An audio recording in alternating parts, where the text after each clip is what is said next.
Been a good couple days of practice, obviously coming off of a disappointing loss in terms of the way the game ended versus South Carolina on Saturday, but obviously we have to move on to a incredible challenge versus Florida coming up tomorrow night.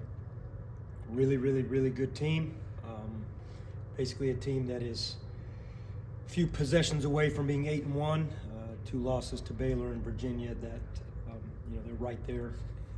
Would be an 8-1 ball club right now, so we understand what an incredible challenge it's going to be for us going into Florida to play them. You talked about the crowd here in Minges and how well your team is fed off that. How are you guys going to create your own energy now going on the road to a hostile environment? Yeah, that's what makes road games, and even though it's considered neutral site being in Lakeland, but we know this is going to be a home game for Florida.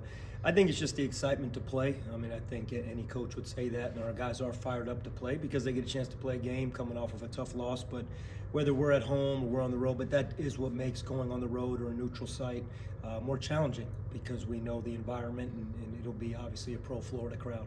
What positives could you take away from the game on Saturday? We stood in the center of the ring the whole game. We were right where we needed to be. In fact, had a lead late game.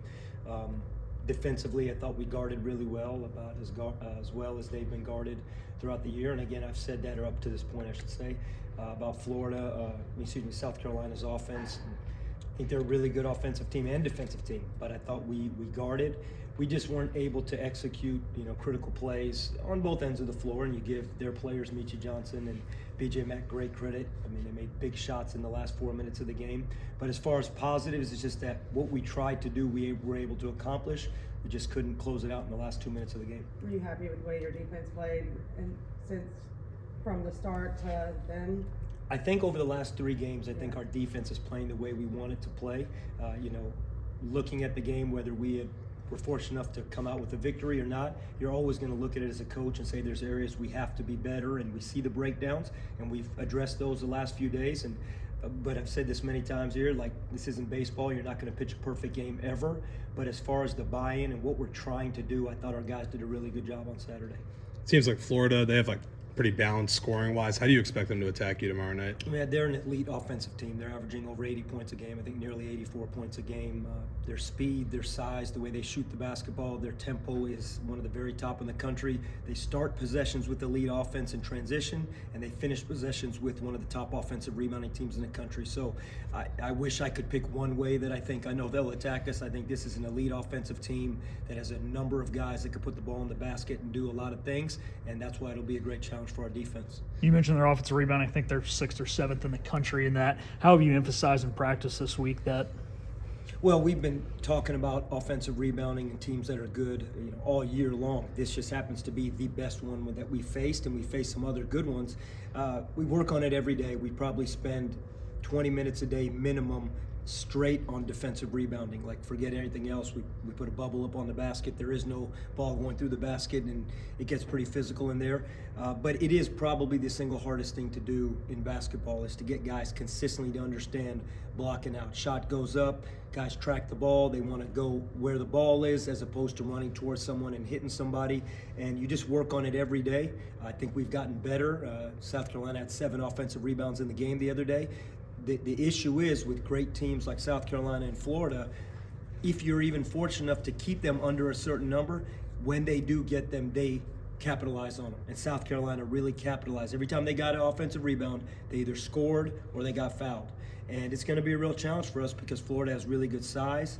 They have good speed. They're going to shoot the ball from the perimeter, and you're going to have to go rebound the basketball. You mentioned getting fouled. That is something they also do. I think they're top 50 in the country in free throw attempts. You mentioned after the game Ezra learning to defend with his chest and not much his hands. Has there been emphasis perhaps that was this week with him as well as the other bigs? Yeah, 100%. I mean, we never see stuff on film and don't emphasize it in practice. And then a lot of times you're emphasizing in practice and you have success in it, we don't go away from emphasizing it. So whether it's fouling, whether it's defensive rebounding, things that a lot of guys, you want to play aggressive and, you go for the ball, you attack the ball in the wrong area. You work on it every day. And I think Ezra's made strides these last 2 days, but if I knew of a way to snap my fingers and magic potion and you can knock out those habits right away, believe me, we'd do it. How nice is it you get to this point in the semester now where guys can strictly focus on ball, classes are over? How dialed in do you think this group is? I think that's a really important point. The last week or so, you're heavy academics, so we would be getting ready to go to pregame meal, and guy would be taking a final exam, or right after we meet at night, he goes back to study hall to get ready for a test the next morning, maybe even on the game day. So yeah, it's a great thing, I think, around the country. All coaches would say this time of year the guys can probably take a deep breath academically for a few weeks, and they can really focus on the team. You start to travel. Obviously, we're going to be traveling more here over the next few weeks, and they get more time in the gym, and that's a big thing. Campus becomes a little more empty. Students go home, so you can lock into each other, and I think that's a positive. How does that size that they have pose a challenge to your offense and what you're going to try and do? Yeah, again, they're really fast, and they have good size, both sides of the ball. It's not just their size and speed on offense. They're defensively, they do a good job keeping you out of the paint because of their size.